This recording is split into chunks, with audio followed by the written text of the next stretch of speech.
प्रधानमंत्री इस भव्य कार्यक्रम का हिस्सा होंगे। इस वक्त पहुंच चुके हैं प्रगति मैदान के कन्वेंशन सेंटर में। आप देख रहे हैं कि ये जो तस्वीरें हम आपको दिखा रहे हैं अब से थोड़ी देर पहले की, जब ये हवन और पूजा का कार्यक्रम शुरू हुआ और विधिवत मंत्रोच्चार के बीच में जिस तरह से हम नए भवन के प्रवेश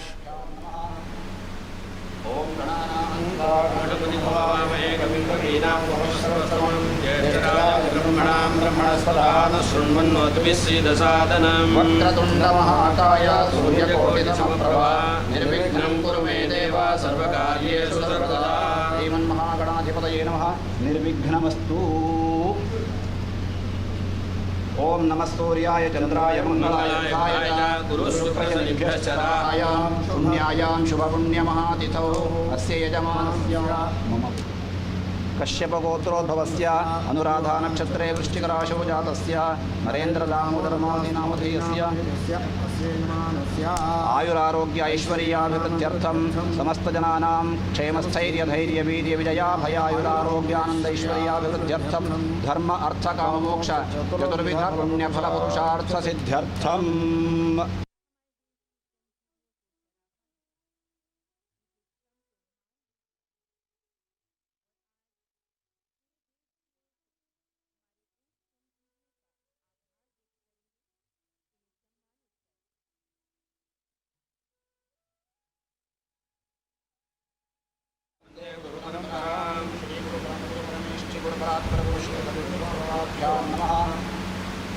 ओम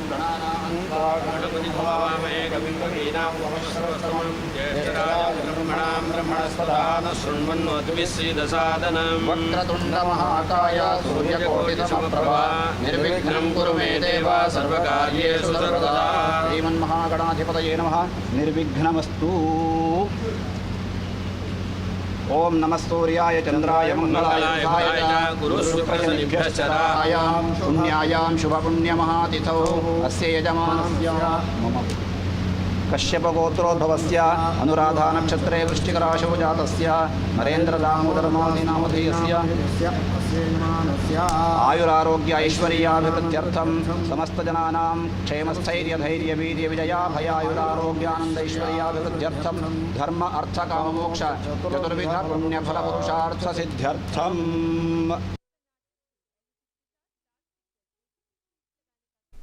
प्रधानमंत्री नरेंद्र मोदी ने पूजा अर्चना की। वयम जाग्र्याम राष्ट्र पुरोहितः, एक राष्ट्र निर्माण के स्वप्नद्रष्टा के रूप में, राष्ट्र निर्माण के लिए प्रतिपल समर्पित व्यक्तित्व के रूप में, राष्ट्र निर्माण के लिए जीवन के क्षण क्षण को समर्पित करते हुए, राष्ट्र निर्माण के लिए और भारत को जगत गुरु की संकल्पना को साकार करने के ध्येय को ध्यान में रखते हुए प्रधानमंत्री नरेंद्र मोदी ने पूजा अर्चना की। अंतर्राष्ट्रीय एग्जीबिशन कम कन्वेंशन सेंटर ITPO कॉम्प्लेक्स नई दिल्ली में अंतर्राष्ट्रीय स्तर का ये कन्वेंशन सेंटर, एग्जीबिशन सेंटर, और निश्चित तौर से भारत भारतीयता को अपने में समेटे, सूर्य शक्ति को अपने में समेटे, पंच महाभूतों को अपने में समेटे, जीरो टू इसरो की थीम को अपने में समेटे, भारत की संस्कृति के साथ साथ वैज्ञानिक उत्थान को अपने में समेटे, भारत की परंपरा और विज्ञान को अपने में समेटे, भारत भारतीयता को अपने में प्रतिबिंबित करता हुआ एक सबल सशक्त राष्ट्र के स्वाभिमान के उत्कर्ष के रूप में ITPO कॉम्प्लेक्स में प्रधानमंत्री नरेंद्र मोदी ने पूजा अर्चना की। बिल्कुल सही कहा आपने। और किसी भी भव्य प्रारंभ की अगर हम बात करें तो हमारी संस्कृति का एक हिस्सा होता है कि जितने भी लोगों ने उसमें अपना योगदान दिया है उन सभी के प्रति अपनी कृतज्ञता व्यक्त करें। और सांस्कृतिक तौर पर भी जो पूजा अर्चना है उसका काफ़ी महत्व, वास्तु पूजा का जो महत्व है वो सनातन परंपरा का एक अभिन्न हिस्सा है। और वास्तु को देव के रूप में हमारी परंपरा में पूजित किया जाता रहा है। और उसी परंपरा के तहत ये जो हवन पूजा का कार्यक्रम, किसी भी भवन के निर्माण में जितने भी क्षति हुई है जीव जंतुओं की, उनकी आत्मा की शांति के लिए ये जो प्रार्थना और पूजा का कार्यक्रम है वो पारंपरिक तौर पर किया जाता रहा है। और उसी परंपरा का हिस्सा आप देख रहे हैं कि आज सुबह वैदिक मंत्रोच्चार के बीच में प्रधानमंत्री नरेंद्र मोदी जी ने राष्ट्र की तरफ से ये पूजा हवन का कार्यक्रम है इसमें सम्मिलित हुए हैं और आज शाम इस परिसर को राष्ट्र को संबोधित किया जाएगा, जो कि न केवल नई दिल्ली, न केवल एक राज्य के रूप में दिल्ली, बल्कि भारत को एक अंतर्राष्ट्रीय स्तर पर एक वैश्विक कन्वेंशन और एग्जीबिशन सेंटर के रूप में स्थापित करने में एक बहुत बड़ी भूमिका अदा करता हुआ नजर आएगा। इसके आर्थिक मायने भी हैं, सांस्कृतिक मायने भी हैं, क्योंकि जिस तरह से कहा जा रहा है कि भारत की संस्कृति को केंद्र में रख करके इस भवन का निर्माण किया गया है। अत्याधुनिक तकनीक का इस्तेमाल करते हुए तकनीक का संगम कैसे संस्कृत के साथ होता है और जो भारत की अवधारणा है वसुधैव कुटुंबकम की, उसको केंद्र में रखते हुए कैसे आप भारत को आर्थिक प्रगति के एक नए इंजन के तौर पर विकसित करने की दिशा में आगे बढ़ते हैं। प्रगति से गति की जो पूरी अवधारणा है उसको कैसे आप ज़मीन पर ले आते हैं, उसकी एक वानगी आपको इस कॉम्प्लेक्स के ज़रिए स्पष्ट रूप से देखने को मिल सकती है, जिसको अत्याधुनिक अति सुरक्षित परिसर के रूप में स्थापित किया गया है। और अगर देखें तो गति और प्रगति के ध्येय वाक्य को लेकर राष्ट्र निर्माण में जुटे हुए राष्ट्र के संकल्पना को, जगत गुरु की संकल्पना को साकार करने के महासंकल्प को की साधना करते हुए प्रधानमंत्री नरेंद्र मोदी ने ITPO कॉम्प्लेक्स के नए IECC परिसर में उन्होंने पूजा अर्चना की। अनुराधा नक्षत्रे वृश्चिकराशौ जातस्य नरेंद्र दामोदर मालनी नामधेयस्य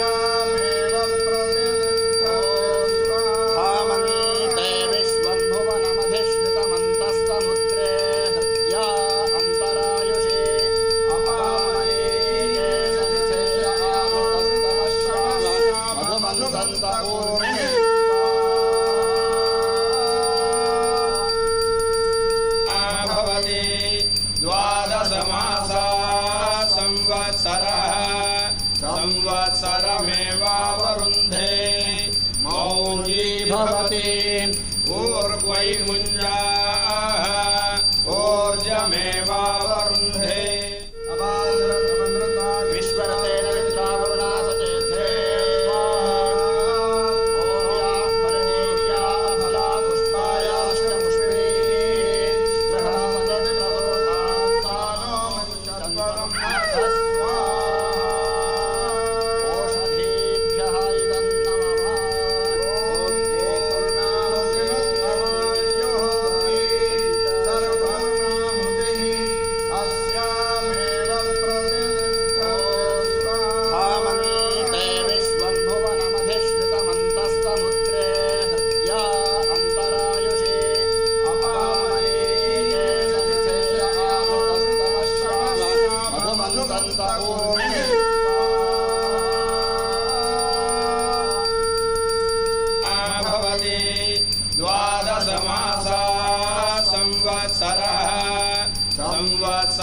संवत्सरमेवावरुन्धे मौञ्जी भवति ऊर्ध्वै मुञ्जाः ऊर्जमेवावरुन्धे विश्वरतेन विद्रावरुणासचेत्से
अगर देखें तो खुद प्रधानमंत्री नरेंद्र मोदी ने कई बार उद्घोष किया है कि वयम राष्ट्रे जागृयाम पुरोहितः, राष्ट्र के नवजागरण के लिए, राष्ट्र के उत्थान के लिए एक स्वप्नद्रष्टा के रूप में वैदिक मंत्रोच्चार और शंख ध्वनि के बीच प्रधानमंत्री नरेंद्र मोदी ने पूजा अर्चना की। प्रगति मैदान में नए ITPO कॉम्प्लेक्स में निर्मित इंटरनेशनल एग्जीबिशन कम कन्वेंशन सेंटर में निश्चित तौर से अगर देखें तो ये भारत के नए उत्कर्ष की कहानी बताता है। ये भारत के गौरवशाली इतिहास और स्वावलंबी वर्तमान को अपने में समेटे हुए एक ऐसा क्षण है जो पूरी दुनिया को बताता है कि एक नया भारत, उन्नत भारत, समुन्नत भारत राष्ट्र के समस्त गौरव और वैभव के साथ सभी अंतर्राष्ट्रीय सम्मेलनों के आयोजन के लिए पूरी तरह तत्पर है, समर्थ है।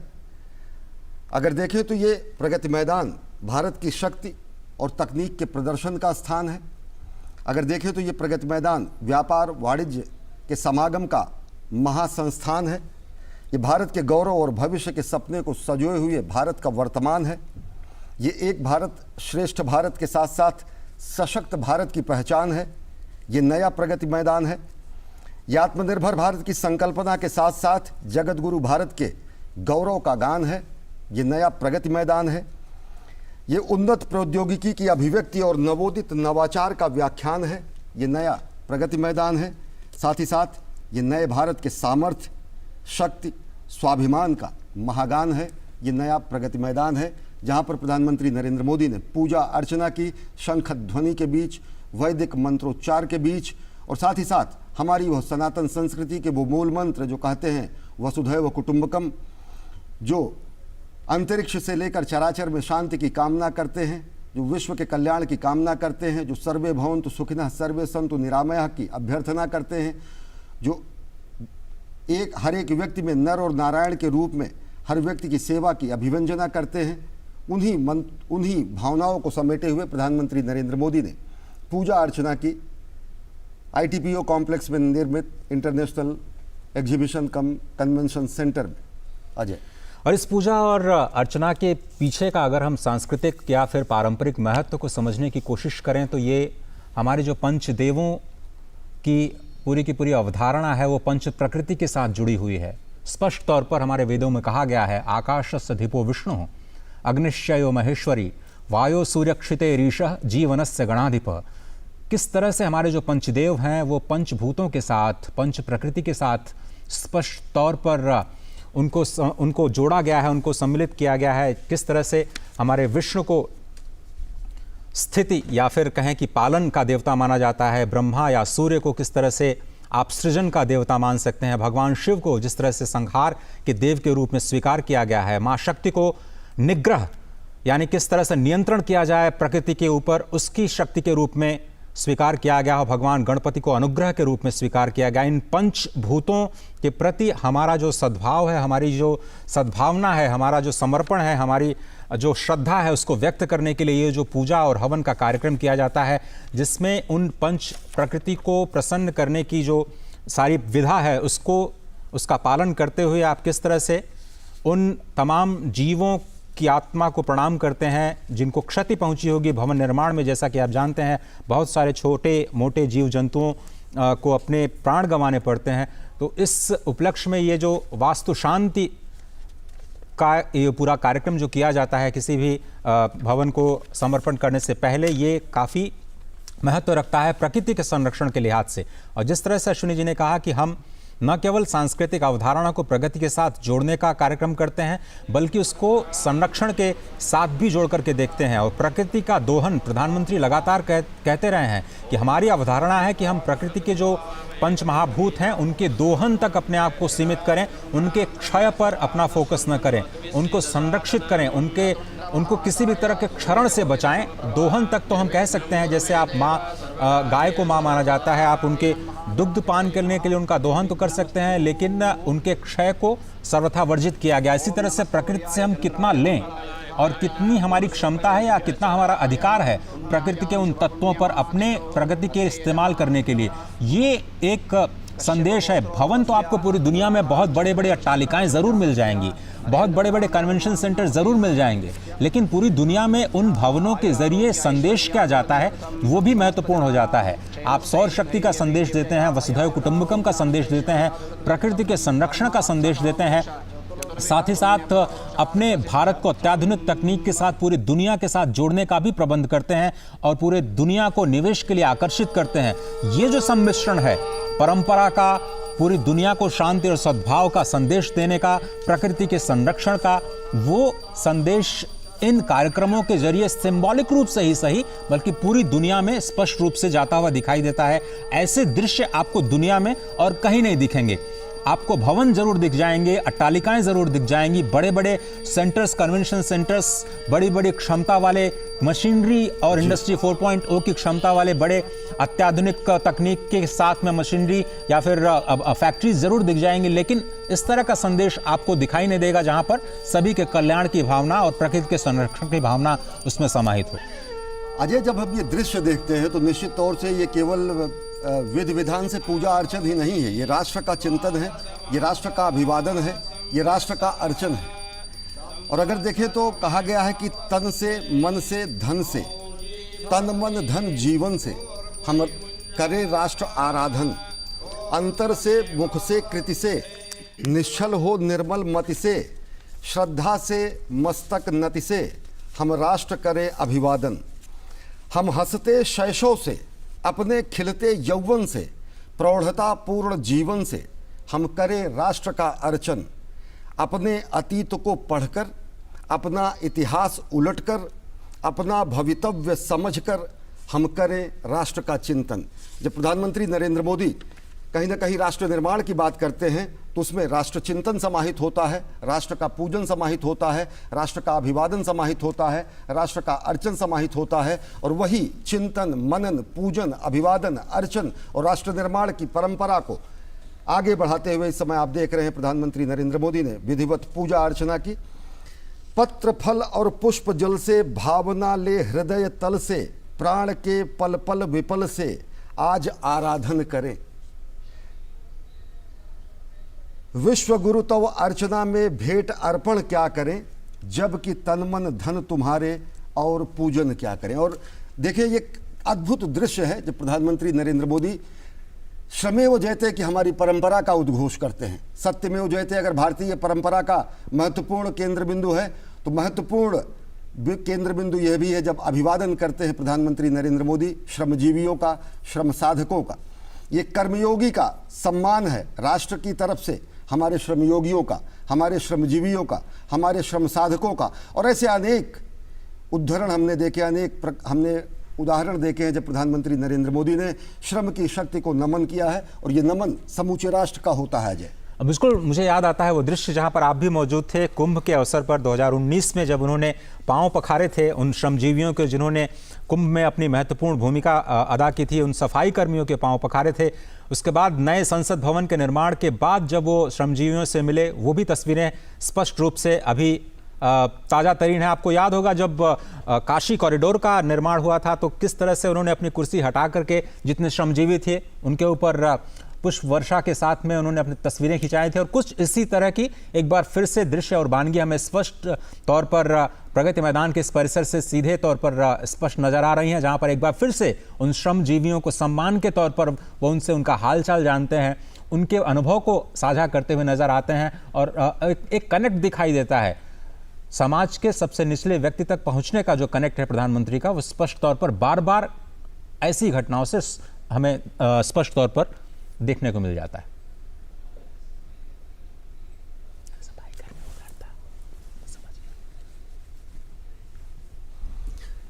ये श्रम का सम्मान है, ये श्रमजीवियों का सम्मान है, ये श्रम और निष्ठा का सम्मान है, ये कर्मयोगी द्वारा श्रमयोगियों को किया जा रहा अभिवादन है, ये समूचे राष्ट्र का कृतज्ञता ज्ञापन है जो हमारे अट्टालिकाओं को, हमारे प्रासादों को, हमारे भविष्य के सपनों को, हमारे बड़े बड़े डैम को, हमारे ITPO कॉम्प्लेक्स को, हमारे इंटरनेशनल कन्वेंशन सेंटर को बनाते हैं। ये हमारे ऐसे श्रम साधक हैं जो अपने पसीने से, अपने जीवन के प्रत्येक कर्म से इस राष्ट्र के निर्माण की एक एक ईंट को और ज़्यादा सुसज्जित करते हैं और ज़्यादा मजबूत करते हैं।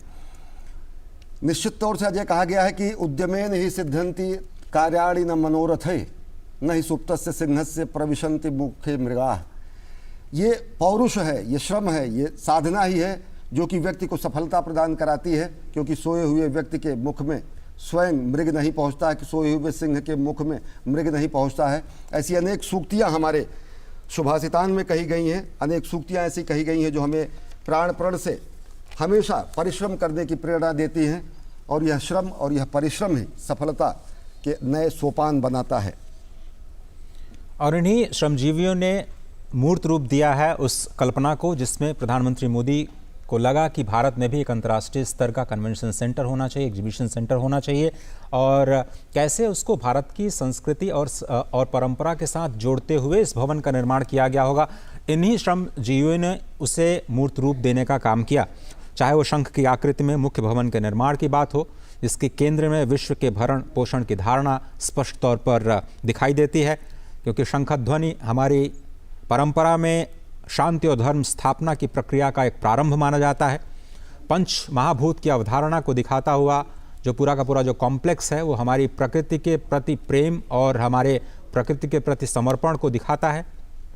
भारत की कलाकृतियाँ हो या फिर ट्राइबल आर्ट्स की झलकियाँ, एक भारत और श्रेष्ठ भारत की झलक आपको ज़रूर दिखाई देगी नई दिल्ली के इस नए ITPO कॉम्प्लेक्स में। जब आप जाएंगे, अंतर्राष्ट्रीय समारोहों का हिस्सा बनेंगे, तो आपको देश के अलग अलग हिस्सों से जो कलाकृतियां हैं, जो वहाँ की संस्कृतियां हैं, वो भी छवियों के रूप में अपने आप को आपके साथ जोड़ते हुए नजर आएंगी, आपको आकर्षित करते हुए नजर आएंगी। और यकीन मानिए कि ये अंतर्राष्ट्रीय स्तर पर भारत को उसकी संस्कृति की पहचान के रूप में ही देखा जाता है। भारत को वसुधैव कुटुंबकम की भावना के साथ बने एक महान लोकतांत्रिक देश के रूप में ही देखा जाता है। भारत की संस्कृति और योग और जो उसकी कलाएं हैं वो उसकी आत्मा है, उसका मूल है। और उसके साथ में जब विदेशी पर्यटकों, मेहमानों को या फिर जो राष्ट्राध्यक्ष हैं उनको ये स्पष्ट तौर पर दिखाई देगा कि भारत वो कहता भी है, जो कहता है वैश्विक स्तर पर उसको करके दिखाता है। और जब वो ऐसे भवनों को भी राष्ट्र को समर्पित करता है, अंतर्राष्ट्रीय स्तर के परिसरों को, तो उसमें भी भारत की संस्कृति के साथ वो सारे के सारे संदेश स्पष्ट तौर पर पूरी दुनिया के लिए होते हैं। जो बड़े बड़े सम्मेलनों में कागज़ों पर नज़र आते हैं, जिन पर हस्ताक्षर कई राष्ट्रों के होते हैं, लेकिन वो ज़मीन पर दिखते नहीं हैं, वो सिर्फ कागज़ों में सिमटे रह जाते हैं। उनको किस तरह से आप ज़मीन पर आते हुए, दिखाते हुए नज़र आते हैं, वही भारत को दूसरे राष्ट्रों से अलग करता है। और इस तरह से आप इस वक्त देख रहे हैं वो भव्य तस्वीरें देश के पहले इंटरनेशनल कन्वेंशन एंड एग्जीबिशन